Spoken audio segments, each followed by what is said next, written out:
We need the hematocrit measure, right? You guys remember how to do that? Those little capillary tubes? Yeah. Okay?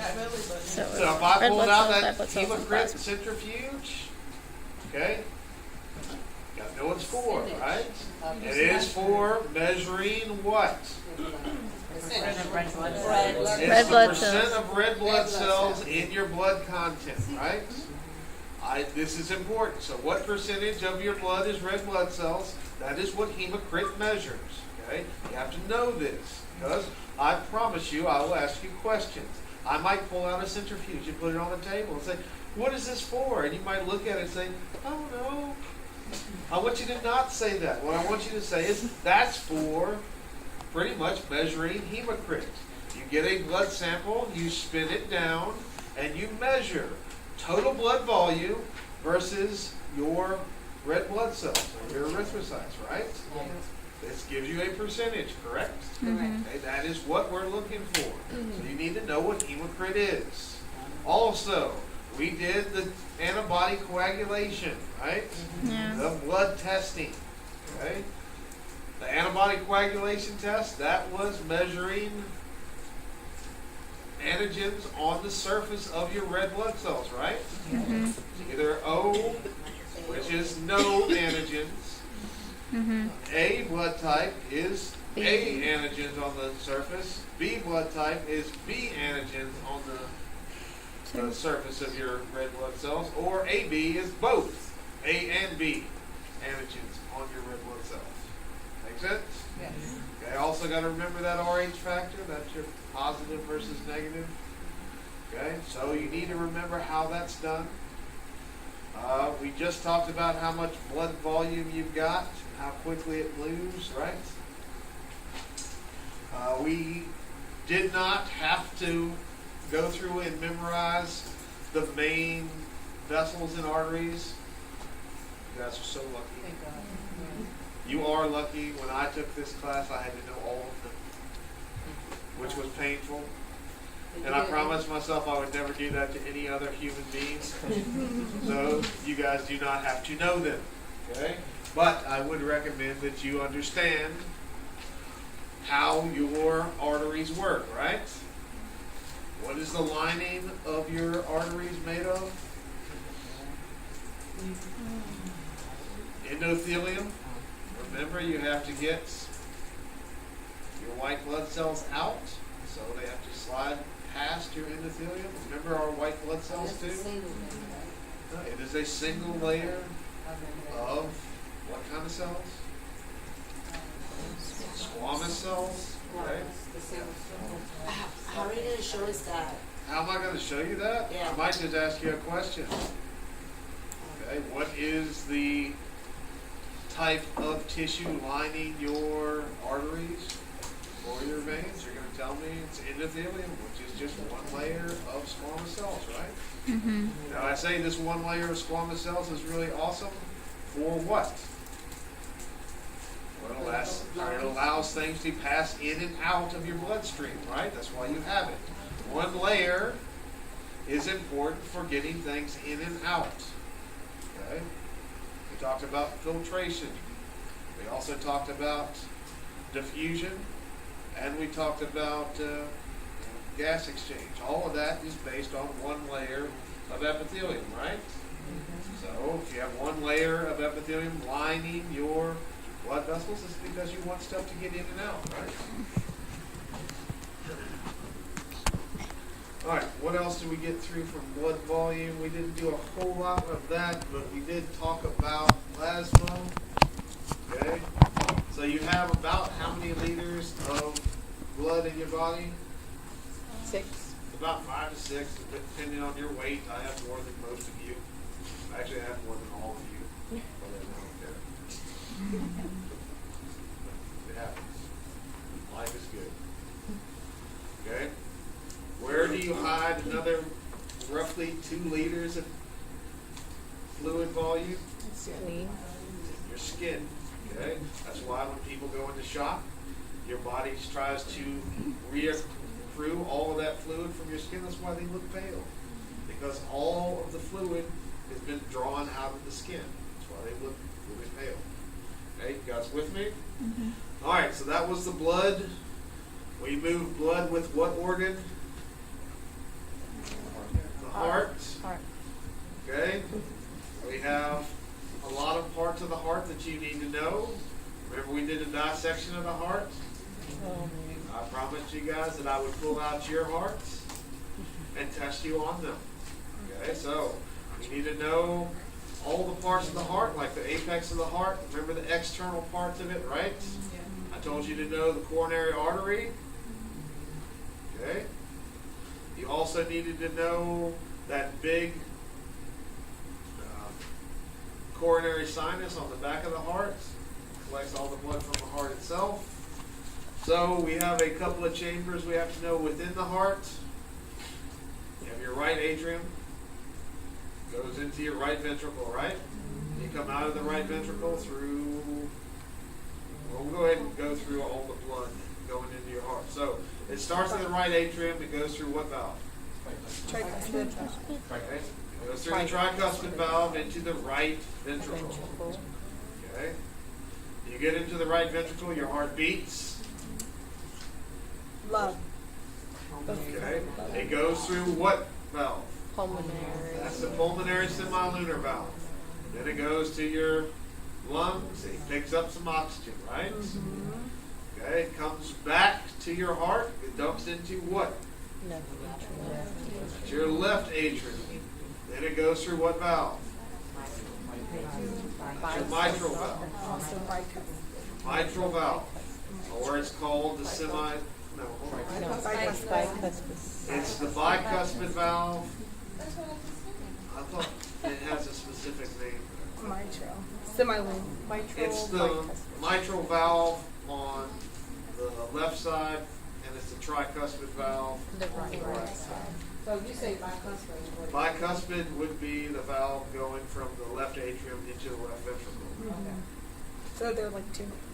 Huh? There's two names. Yes. It's kind of confusing. Okay.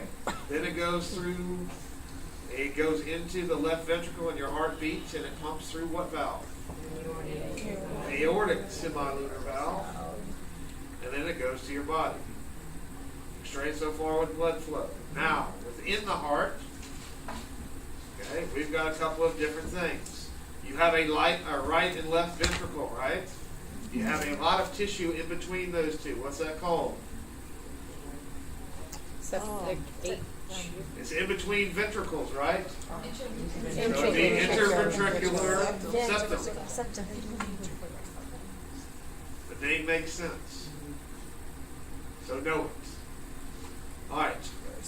You've also got by your atria on the outside, you have areas where the atriums can get larger. You guys know what those are? It's fatty tissue over the atria. Those are called auricles. They actually will allow your atrium to get or to swell and accept more fluid. That's what they're for. So if your heart needs to beat more, then your auricles let your atria pretty much get more fluid in at one time. That makes sense? Okay, so that's what they're for.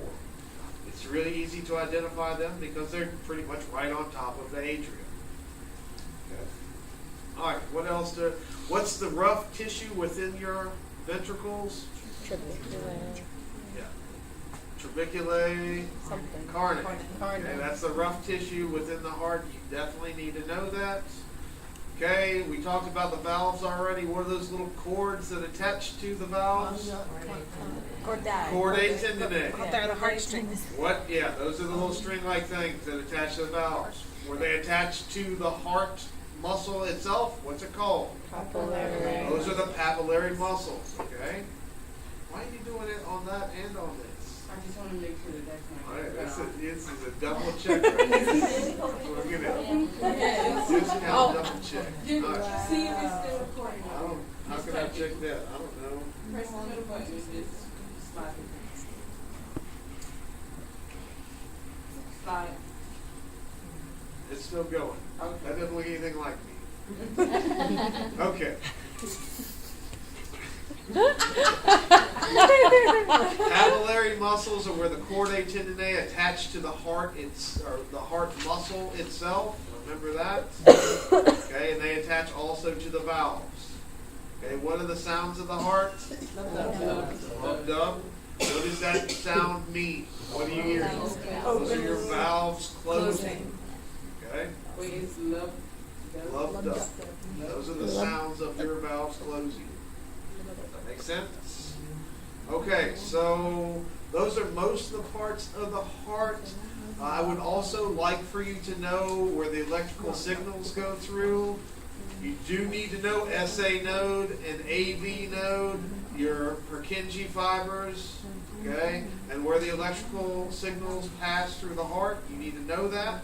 You also have to know pretty much the electrical signals and what it looks like when you get an EEG, okay, what the different heartbeats and what they look like. We spent time in lab looking at those, right? What the QRS waves? Yes, the QRS and it's a P P wave. and a T wave, right? You need to know what those are and what they look like because I promise you they're going to make their way onto the lab practical. So, it's not hard because mainly I went over it and over it, right? Like this is a normal sinus rhythm, this is a AFib. Yeah. Okay, and you know, if I point to the QRS wave, you're going to say, well, what part of this, what's going on in the QRS wave? You guys remember? Remember from the test, but it was tricky. Oh, It was remember tricky the because test you weren't was- sure if the D was the, Okay. If you guys told me it's Depolarization. depolarization and repolarization, that's good enough. But that's really what I want you to get to is it's a changing of the electrical signals, right? The P wave is what's going on. You start in the atrium with that P wave, and then it's passing through the heart until you get to the QRS wave. When it gets to the QRS wave, it's going, that electrical signal is going throughout the heart, right? So it polarizes, and then goes back and starts depolarizing, right? And then the T wave is the very last one. What's going on there? It's read back and start, it's ready to go again, okay? So I want you to know just for lab, just in general, what's going on, okay? You guys got to see your heartbeats, right? It was cool, right? All right, so I want you to, bear with me a little bit and just understand what's going on. Mainly, I'm going to keep it pretty general because we have lots of stuff to go over. So I'm not going into too much detail for this. We've already been tested on it. So you should know at least a little bit of what I'm talking about, right? Definitely know what a sinus rhythm is versus a rhythm where you get damaged. Remember what happens when you lose your AV node, what happens if you lose your SA node. That stuff is important because we talked about it again in here, right? I might ask you, a lot of questions based on, not just specifics, but I might ask you something in general. What happens if you have a heart murmur? What does it mean? I remember Double that. B. Yeah, the other that The before double the B. you have another wave. You have a wave before The B. you have your P wave. It's an extra one in there, and it's kind of a lag. Now, I'm probably not going to ask you anything specific about that because I did not talk specifically about it, right? But pretty much, you get an extra signal within your heart rhythm. I mean, what would you think that would happen? What would that do to you? Well, if you need your heart to be moving fluid, right? That's necessary for the most part. And every time you need your heart to beat, you've got like a lag because you've got a heart murmur. Your heart has to work harder. Okay, it's pretty much working double. Okay, where it used to be able to do it with just one beat, now it's doing it in 1.5, right? So your heart has to work harder when you have one of those problems. Is your heart working harder, good or bad for you? Okay, so this is one of those things that I just want you to think things through. All right, so heart. Definitely need to know the parts of the heart. Superior vena cava, your aorta, and your pulmonary trunk, in your pulmonary veins, I might ask you for the pulmonary trunk and pulmonary veins, whether it's carrying oxygenated or deoxygenated blood. That means you have to understand what kind of blood is carrying. And most of your body veins carry deoxygenated blood, right? But your pulmonary veins carry oxygenated blood. So I'm going to ask you most likely questions like that. Don't get hung up. Okay, so heart shouldn't be the hardest part of this. Okay, The lungs. what's that? The lungs. Huh? The lungs. The lungs? Lungs aren't going to be like that. Okay, so after the heart, we got into the lymphatic system, right? Now, how hard is it for me to test about the lymphatic system? Pretty darn hard, because I've only got 2 crappy models, and I don't like using them. I think they're over there, yeah. Since I only have 2 crappy models, my choices are limited, right? I either have a choice between 1 or 2 crappy models. I really don't like this, but this is all I've got. So if you are not familiar with this model, you should become familiar with this. Okay? What's this a model of? That's your lymphatic system. What are all these little things that we're seeing? Those are lymph nodes. So, please beware. Okay? Okay? Know the inguinal and axial clusters of your lymphatic system. If I point to one of these little, like nodules, what are those?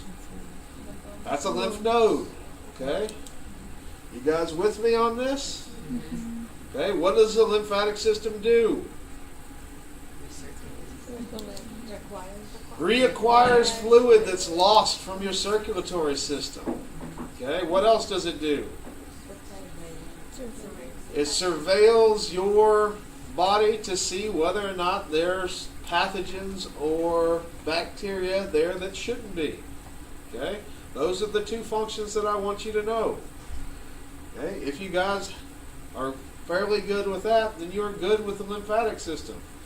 Now, what is the organ that houses most of your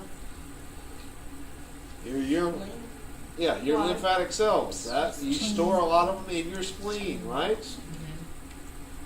The rest of them are going to hang out in your lymph nodes. Pretty straightforward, right? So Isn't it an axis, like the cluster? no, the axial and inguinal. Isn't it? I thought it was auxiliary. I always thought it was axial. Your armpits. Yeah, the armpits should be the. I thought that was axial or. Auxiliary. It is auxiliary, you're right. Okay, so auxiliary and then inguinal is in your groin. Huh? Neck. I'm not going to worry about the cervical. I want you to know the main clusters. So that would be the inguinal and the auxiliary. Fair enough? Okay. What else did we get into? The lungs. Okay, when we get into the lungs, I have a couple of decent models of the lungs. Okay, you guys got to see one of them. I like the dried lung. This one's pretty cool too. It's like bread. Huh? It is. You guys never saw this dried lung? No. It was out there. Why didn't you look at it? Are you going to It use was. it? No, it wasn't. It was. Okay. That looks like bread. This is a dried pig lung. And you can see all the air pockets going through. This is a section. That's really cool. Okay. Now, other than lungs, what is the muscle under your lungs that allows you to breathe? Yeah, you got your diaphragm. Where's it going? Okay. Y'all remember the different sections of your lungs? We talked about the airways, right? It's called your trachea. And then it branches. What does it become when it branches the first time? Tertiary. Huh? Primary. Primary bronchi is in the first branching, right? When it goes to the right and left, it becomes primary bronchi, right? Mhm. And then, when it splits again, it becomes secondary bronchi. And then when you split again, it becomes tertiary bronchi. You guys remember that? I promise you it'll make its way onto this lab practical. So But how are you please. gonna put it? You're gonna put it like a sticker on the first one? I might take one of those little needles and just stick it in there. Okay? And you'll know exactly what I'm talking about, right? Or I might grab a lung. Never can tell. I'm crazy. I like the model. Okay? You guys with me? But this is not that difficult, right? What do you have circulating through your lungs along with your primary, secondary, and tertiary bronchi? Veins and arteries carrying blood so that you can get oxygen to the blood and you can get CO2 out of the blood, right? So don't get hung up on those. All right, other than that, okay, there's not a whole lot that I'd want you to know about the lungs. If I did tissue of the lungs, what would lung tissue look like? Simple squamous, right? You guys ever remember that picture? We did it in A&P 1. It's just one single layer of squamous tissue. I might bring it back. Oh, yeah. A picture, not the microscope. You bring in microscope. No microscope. I am not bringing a microscope. Thank So God. nightmares. Thank So God. nightmares about this whole row. Oh, goodness. Yeah. Always something. Okay. So if I ask you guys where do you get the movement of air through your lungs? Where does that come from? The diaphragm, right? So your diaphragm either contracts or releases, and this is where you get your breathing from.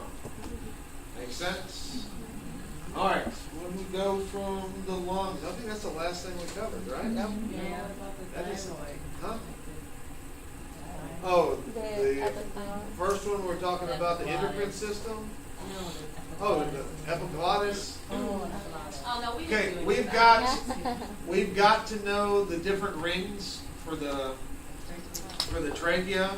Okay, so you got your cricoid cartilage, right?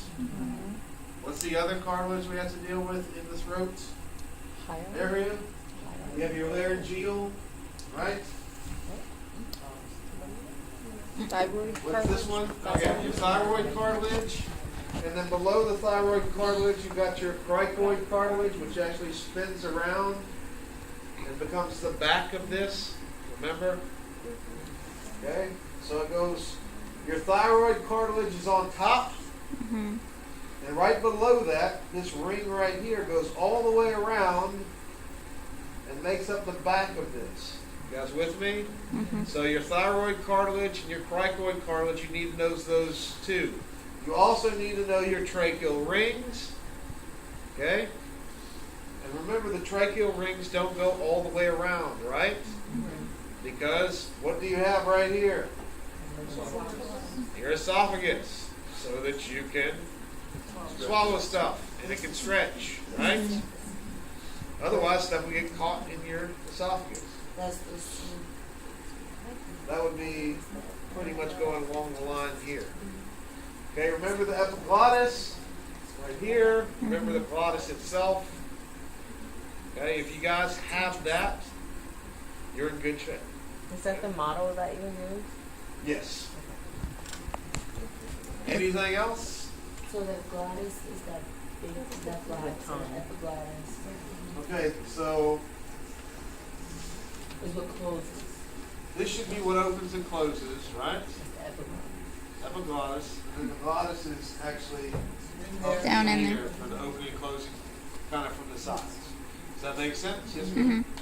Just kind of one more, dealing with the lungs and kidney. We didn't do the kidney yet. Oh, But it was in one of your speeches. We haven't done the kidney. Veterans. Yeah, but we haven't gotten that far. Okay, okay. Kidney's coming. We're gonna dissect a really big one. You guys are gonna love Okay. I can't wait. it. Okay? This is it. You guys